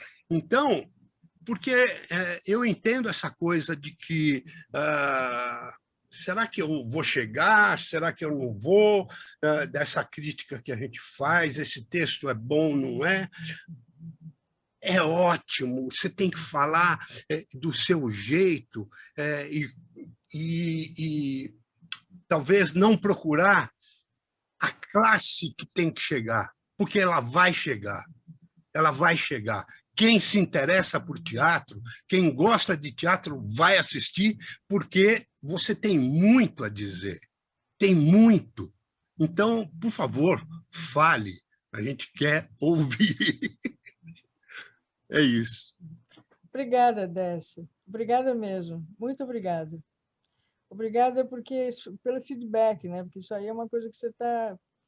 A gente não tem... Quer dizer, eu não tenho, né? Não sei do resto do mundo, né? Mas muitas vezes eu fico tão sozinha no meu trabalho e na minha circunstância, digamos assim, que eu não faço a menor ideia como é que isso vai bater, tá entendendo? Ou como é que isso está chegando, ou como é que, se isso funcionou ou não funcionou. Eu não sei mais. Eu não sei mais, porque vocês pegaram um monte de peças, assim, de diferentes momentos, e eu sei do jeito que o público reagiu naquela época, como é que é o público da época, qual foi a leitura feita. Mas hoje eu não sei mais como é que isso bate, entendeu?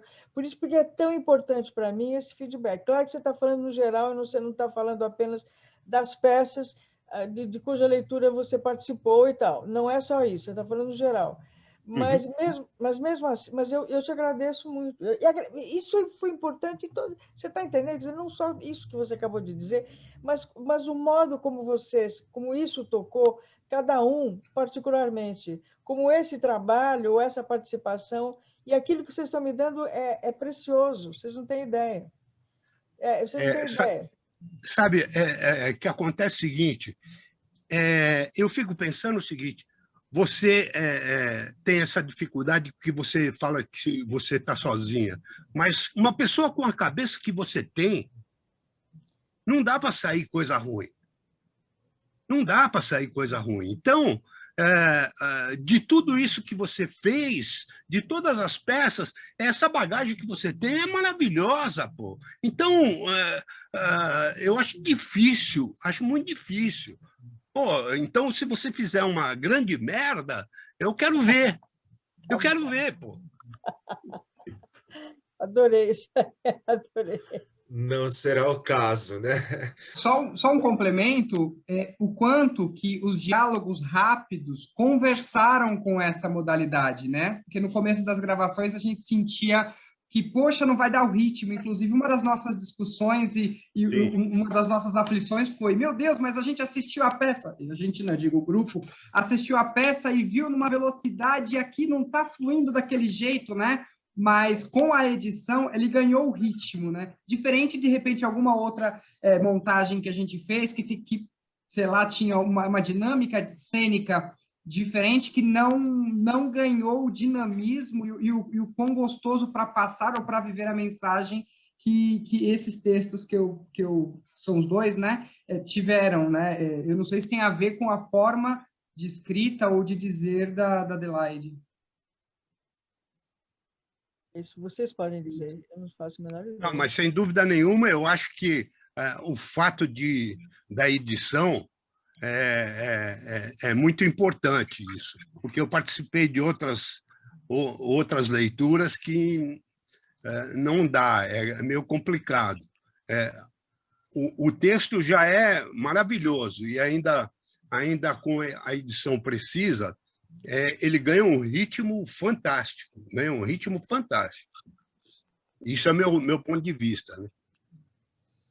Eu achei assim em relação à resistência, por exemplo, já por causa dessa coisa do texto, que o texto do Luiz Raul é muito rápido, realmente. O personagem é muito e ele conseguiu. Eu sinto que ele não esteja aqui, né? Ele não está aqui, né? O ator não está aqui. Uma pena. Luciano Schwab. Luciano, pode mandar um beijo para ele, dizendo que eu gostei muito. Ele fez muito bem o Luiz Raul, e ele fez bem o Spandam. No palco era feito, na primeira montagem, era feito pelo Osmar Prado, fazia o teu papel, Robson, fazia o papel do Léo, e o Luiz Raul era o Edwin Luiz, o Décio viu essa montagem. Uhum.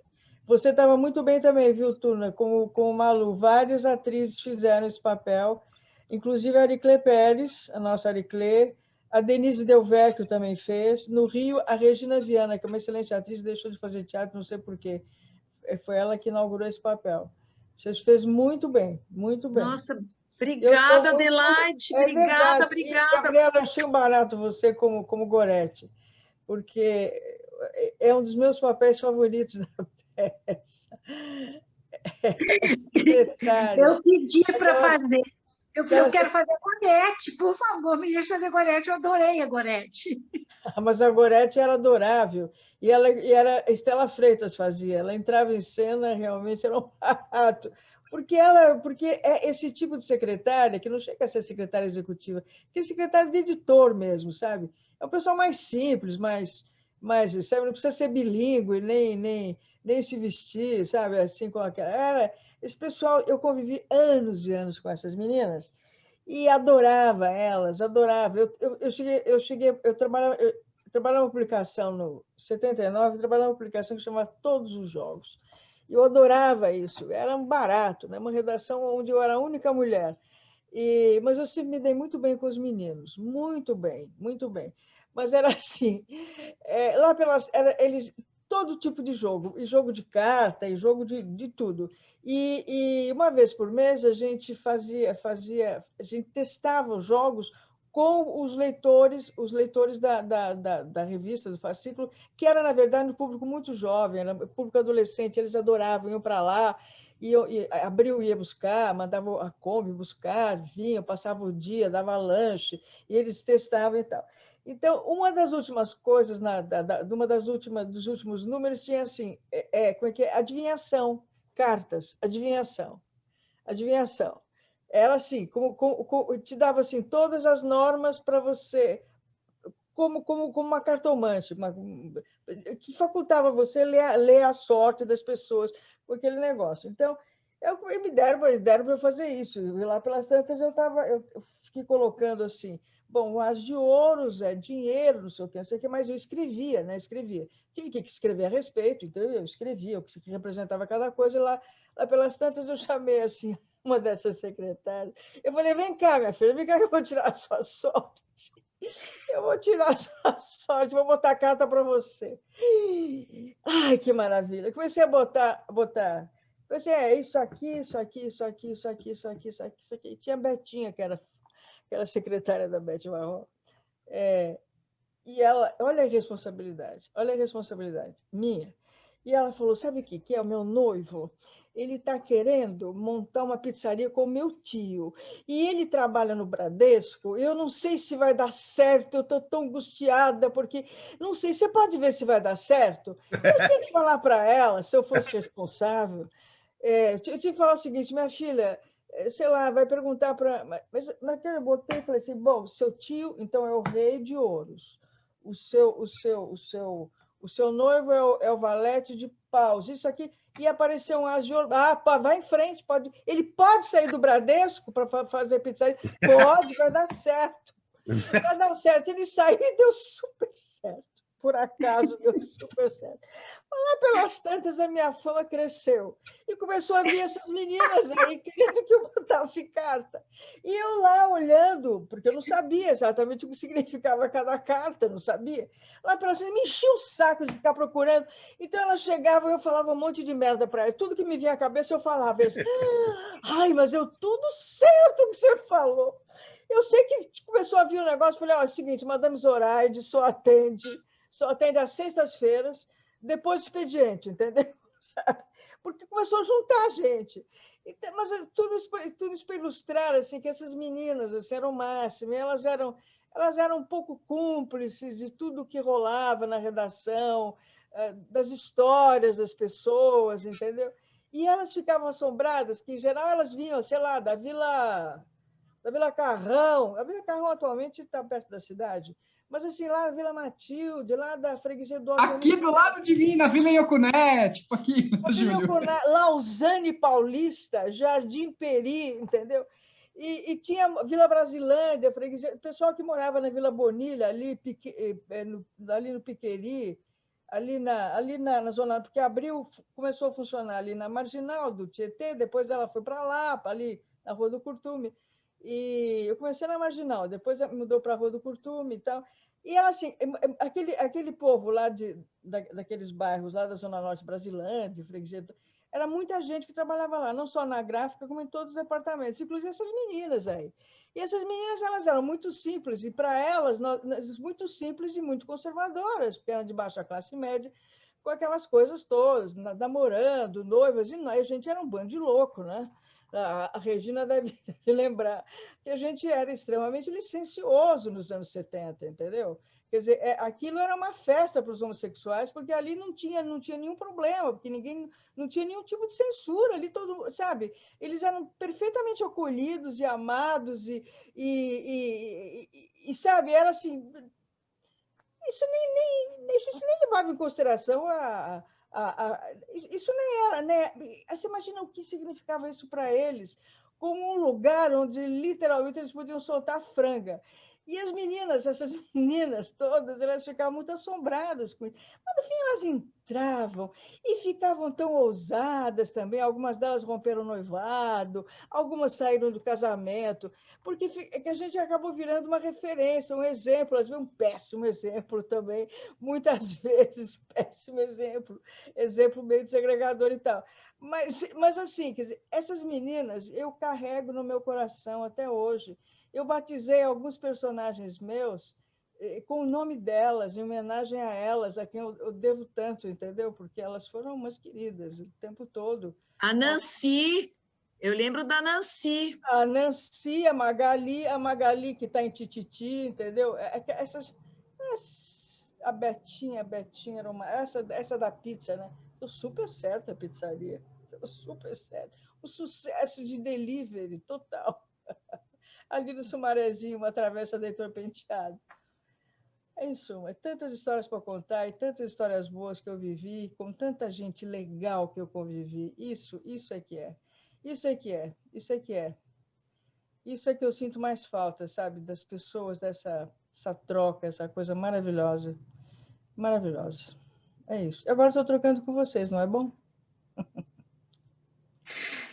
Eu queria falar uma coisa, Adelaide, juntando isso que o Décio falou, com uma coisa que você falou, quando você disse que da menina, da carta que ela escreveu, querendo uma biografia da Anitta, né?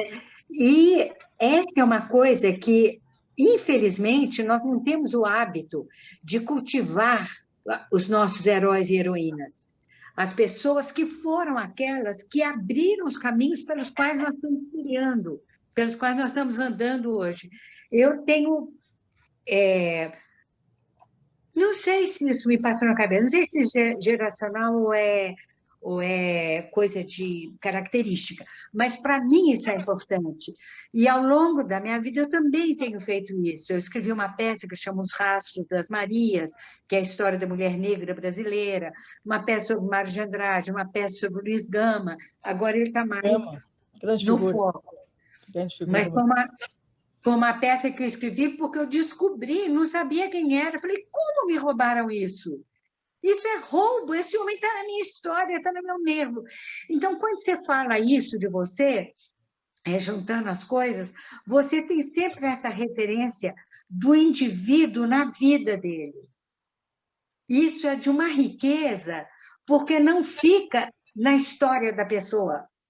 Mesmo quando ela está voltada para si mesma, como é no caso da Bodas de Papel, né? Mesmo quando eles estão voltados para si, eles estão voltados para si, mas com um panorama atrás, que os conduz. Isso é de uma riqueza e é uma coisa que faz falta. Eu acho que isso tanto o teatro menos, mas a televisão é o grande alimento do nosso imaginário, né? Hoje, muito mais do que o livro, muito mais do que as histórias contadas. Porque a gente não tem mais o hábito de conversar e contar as histórias da família, do lugar onde a gente vive, né? Então, eu acho isso de uma riqueza, de uma importância que eu acho maravilhoso. Queria te parabenizar por isso. Obrigada, querida. Obrigada, Gabi. Obrigada mesmo. A Gabi falou uma coisa que eu ia falar mesmo, desse resgate que você tenta fazer, que é tão importante mesmo, né? Eu ia até citar as obras da Gabi, que são também nessa linha, e eu, na minha modéstia, também tenho essa preocupação de trazer, dentro do meu teatro super, super alternativo, essas personagens, Emma Goldman, Kropotkin, quero trabalhar Maria Lacerda de Moura. Tem um grupo de meninas ligadas ao feminismo, um pouco assim, que estão resgatando aquelas operárias do começo do século, né, que fizeram a greve de 17, que publicavam jornais. Então, eu acho que me identifico com você, não no talento jamais, estou longe, mas com a preocupação de trazer isso, e me identifiquei também que eu li sua biografia maravilhosa que a Tuna escreveu, uma delícia de leitura. Sentei para ler 2 páginas e fiquei a tarde inteira ali de uma sentada, assim. Deliciosas histórias, que a gente estudou na mesma escola primária. Falei, tem uma coisa em comum com ela. Eu estudei no Sagrada Família. Você estudou no Sagrada Família? Que barato! Mas você é bem mais nova que eu, né, Sibeli? Não, acho que não muito, não. Eu tenho 66. Ok, mas até bem mais nova que eu. A freira que você fala lá, ela foi minha professora também, uma delas, eu esqueci o nome. Irmã Eunice? Acho que as freiras eram as mesmas, as que você nomeia lá eu conheci. Então, eu acho super... Então, eu não... Alô? O Décio, acho que falou aquilo que eu senti, né, dessa importância, e esse instrumento que você tem, que é a televisão, né, e como você usa isso com uma maestria incrível para trazer coisas tão importantes para nós, né? Então, acho que esse pessimismo, espero que ele seja temporário, porque a vida não é aquele progresso como a gente pensava, né? Como a gente aprendeu. Não. As coisas não evoluem, elas vão e voltam, né? E eu acho que a gente sabe que vai voltar. A gente sabe que essa maré vai passar. Está passando, aliás, está todo mundo na rua hoje. Tomara, Está passando, está passando. Que o anjo passe e diga amém, né? Não, sabe? Sabe? Não, vai passar, e tem coisa que está lá na frente, sabe? Acho que as lutas do pessoal, dos negros, está indo, dos homossexuais, quantas conquistas, isso não se perde mais. Então, acho que tem as coisas horríveis e tem os avanços. Os homossexuais, houve uma coisa que foi tremenda, que foi terrível, que foi a AIDS nos anos 80. Né? Aquilo realmente, assim, parece que interrompeu um processo, né? E voltou. Nossa, foi mas terrível. Aquilo foi tremendo. A gente perdeu muitos amigos.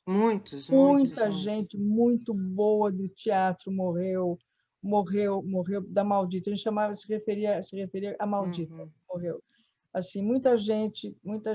O Artelino, que era administrador, um monte de gente. O próprio Caetano Abreu, que era muito amigo meu, que era um grande amigo, grande e querido amigo também, você foi. Sabe, o Galiza, quem lembra do Galiza aqui? Vocês lembram do Galiza? Claro. O Galiza também. Aquilo foi uma razia, né? Aquilo foi tremendo. Galícia foi meu colega de faculdade, a gente fez junto a faculdade. Você é da turma da Lília, então? Lília Cabral também, não era? Ela não era... A Lília era DAD, mas a ECA, eu fazia parte da turma eu fazia a ECA da turma do Galícia. Ele era um brilho, assim, nossa. Ele era. Bom, que cara bom. Uma maravilha. Foi um dos primeiros a morrer, né? Foi. Um susto enorme com isso, nossa. Foi um dos primeiros a morrer, foi sim. O Caio Fernando Abreu chamava a Adelaide de levinha, de tanto que ela é leve, mas não só de peso, de tamanho, mas como ela transforma tudo de uma maneira tão lúdica e tão delicada, e falar de coisas tão dramáticas, né, gente? E você dá uma dimensão que a gente não sai com nenhum tipo de amargura das nossas experiências. A gente sai de uma maneira renovada e a gente sai de uma maneira maior e mais leve, justamente em homenagem à denominação que o Caio Fernando usava para você. Obrigada, Adelaide. É impressionante a atualidade do Cemitério Sem Cruzes, a gente pensando nesses meninos que trabalham como entregador, né, que a uberização da economia, que é a mesma coisa, né? Eles trabalham... Para quem que a gente trabalha? Acho que a grande fala do texto, mas a gente não sabe para quem que a gente trabalha. E é a mesma coisa, né? Eles não têm garantia de nada, eles se acidentam e não têm... É impressionante a atualidade desse texto. Nossa, é incrível. Então, já aproveitando que eu estou com o microfone, já me despeço, quero agradecer, foi uma oportunidade ímpar, né, que essa merda da pandemia trouxe, que se não fosse isso, talvez eu não estivesse aqui nessa roda tão legal. Quero te agradecer de monte, falar que é uma delícia falar seus textos, as personagens já vêm para você assim, de presente, né? É um texto que forma bons atores. Então, te agradecer, te deixar um beijo e parabéns pelo aniversário. Foi um prazer ver você de Bel ali. Eu queria falar que eu concordo com o que a Mayara falou. A gente está fazendo uma coisa sem estudo, sem nada, a gente vai na raça, e é um grupo que se juntou por acaso, foi como disse a Cibele, né? Obra e graça da pandemia, juntou a gente está aí, está fazendo com grande amor, e tudo na raça, e vamos fazendo, puxa, podia ser diferente? Podia, mas não foi do jeito que foi, mas foi de coração. Foi sem reserva, foi sem ótimo. crítica. Foi ótimo. Foi ótimo. Então, foi um prazer conhecer um pouquinho mais de perto os seus textos, viu? Muito obrigada. Eu que te agradeço. Obrigada. Eu também quero agradecer, Adelaide, e dizer que, assim, o texto, a emoção que ele contém, e ele vai levando o ator, isso é muito bom para a gente. Você não precisa buscar, ele vem, principalmente nessa leitura rápida, ele vem, ele vai te levando, e quando você vê, você já, sabe, atingiu um momento assim que para a gente é muito importante. Então, muito obrigada, foi assim, nossa, um super prazer. Eu que agradeço a você, Bonitinho. Nossa. Agradeço a você. Muito obrigada. Para mim foi um imenso prazer também. Eu morri no começo das peças. Eu não sou a atriz, eu sou também roteirista e autora, né? Então foi muito, mas muito legal toda essa parte de te conhecer, de conhecer o seu background, de conhecer porque a gente vê as citações literárias, essas coisas todas, e eu me sinto muito próxima de você com isso, pelos gostos.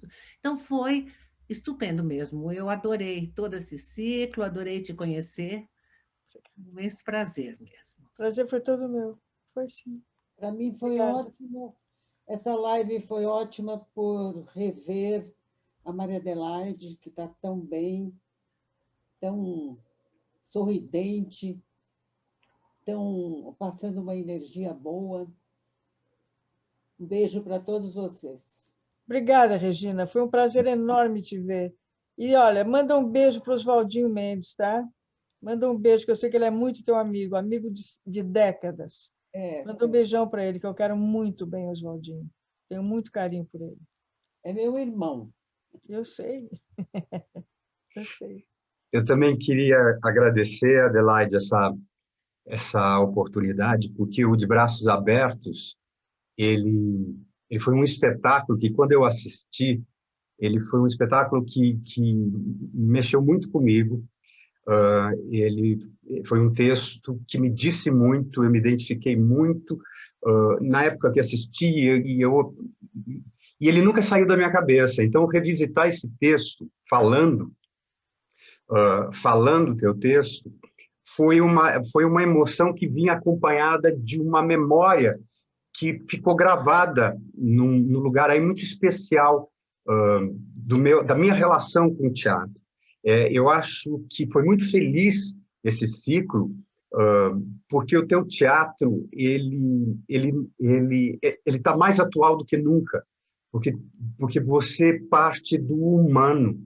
Seus personagens são extremamente humanos, de carne e osso, verdadeiros. A gente não tem a impressão que a gente está fazendo um personagem, mas é uma pessoa. É uma pessoa com, assim, o depoimento dessa pessoa, ela vira o teu depoimento de tão verdadeiro que é o teu texto. Então, também queria muito agradecer você, o Júlio, Tuna, que fez a parceria aí, que tanto nos mexeu aí no dia que a gente fez. Muito obrigado. E obrigado. Teu teatro é mais atual do que nunca, saiba disso. Ai, que bom. Eu agradeço essa luxuosa participação, né?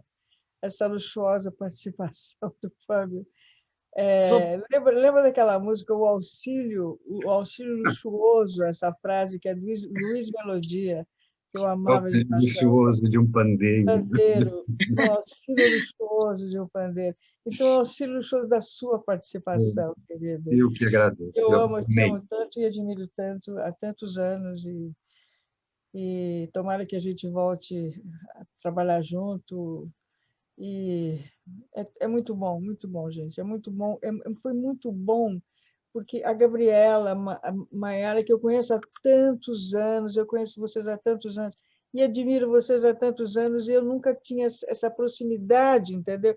Então, essa coisa de poder, essa troca, porque essa profunda troca, que isso foi me dado por vocês nessa oportunidade, esse ciclo de leituras. Então, eu sou gratíssima a todas essas pessoas que passaram a ser meus amigos, meus novos amigos, meus velhos amigos, mas, de qualquer maneira, essas pessoas que passaram a ser incorporadas, assim, fazer parte da minha estima, né? Fazer parte do meu afeto e da minha gratidão também.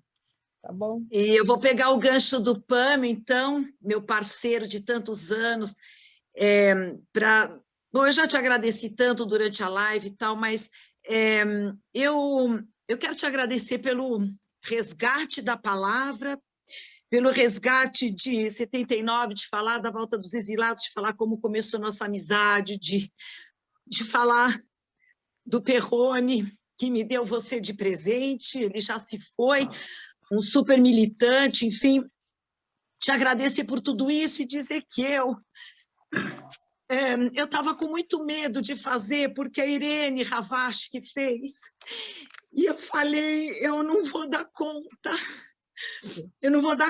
não sei o que a Adelaide vai achar, e o Júlio e o Pâmio falaram, mas é a nossa leitura, é o nosso engajamento, e a gente vai vivenciar o que a gente viveu assistindo a peça, porque eu vi 4 vezes a peça, e nós ficamos muitos dias, eu, Júlio e o Pâmio, sob efeito desse texto, sob efeito da leitura, eu sei de onde vem o texto, porque eu conheço a tua vida, então eu sei de que lugar do teu coração vem o teu texto.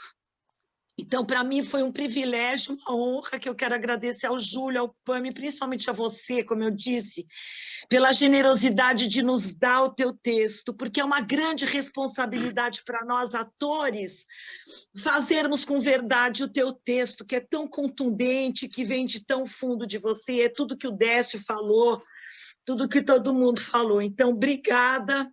Eu achei que eu não ia chegar no fim da live, mas de volta eu te devolvo toda a emoção que você nos deu. Obrigada de todo o coração, obrigada a todo mundo que está aqui, o Pâmio, meu amor, Júlio e Maria Adelaide Amaral, um beijo para você, minha amiga leal, querida, íntegra, presente, de caráter ilibado, e um beijo para toda a sua família. Muito, muito, muito obrigada. Muito. Beijo para vocês. Obrigada, Júlio. Obrigada. Obrigada a todos vocês. Obrigada pelo imenso prazer e a profunda emoção que vocês me proporcionaram. Muito obrigada. E obrigado pela confiança também, Adelaide, porque, nossa, é muita responsabilidade. Não é fácil pegar um texto seu e deixar isso vivo, né? É muito difícil e mexe muito com a gente. Eu estou super mexido, eu estou aqui engasgado, não consigo falar muito, mas muito obrigado pela confiança e que prazer enorme trabalhar com os seus filhos. A gente vai fazer outros ainda. Tá bom? Um grande beijo. Beijo enorme para vocês.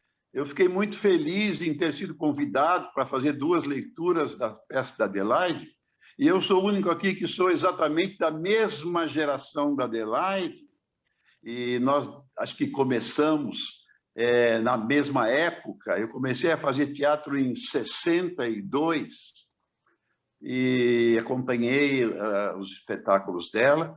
Então, eu queria agradecer aqui de público a você, Júlio, e principalmente a Adelaide também por permitir que eu esteja aqui ouvindo essa lição, esse curso que ela acabou de dar agora, com aquela simpatia, né, que a acompanha pela vida toda.